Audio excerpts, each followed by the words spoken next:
九州地方のお天気のポイントを見ていきます。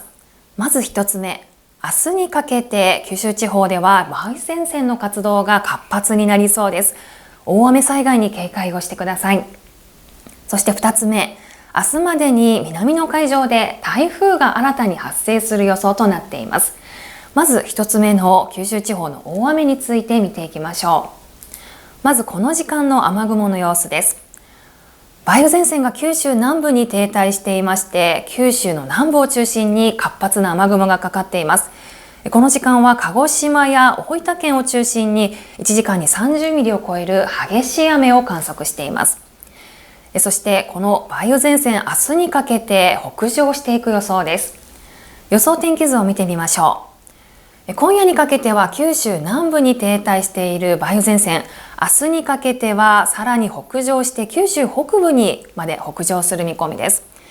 この梅雨前線に向かっては梅雨末期のような非常に暖かく湿った空気が流れ込んできます。大雨をもたらす原因なんですよね。で、この非常に暖かく湿った空気が今日から明日にかけて九州地方北部まで流れ込んでいく予想です。では雨雲の予想を見ていきましょう。この後午後3時から見ていきます。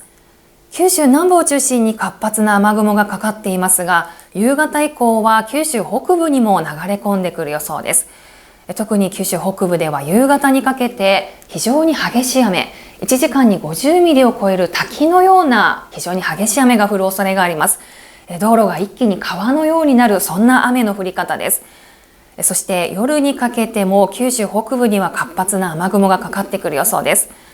日付が変わる頃には大雨のピーク超えてくる予想なんですが、日付が変わってからも雨は断続的に続きます。しかも明日午後にかけても雨の止みはほとんどなさそうです。同じようなところで雨が降り続く予想です。明日の午後も雨が降ったり止んだりが続きそうで、かなり雨の量が多くなりそうです。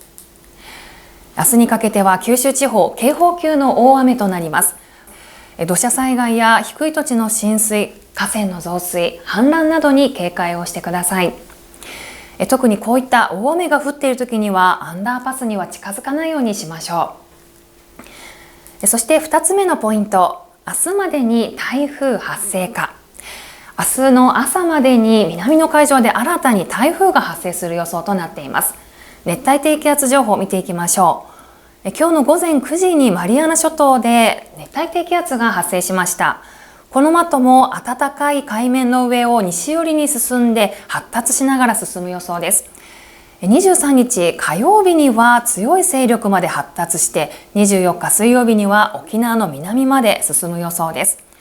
九州地方ではこの梅雨前線と台風が一体化して大雨となるパターンがありますので、この先も台風の動きには十分注意をしてください。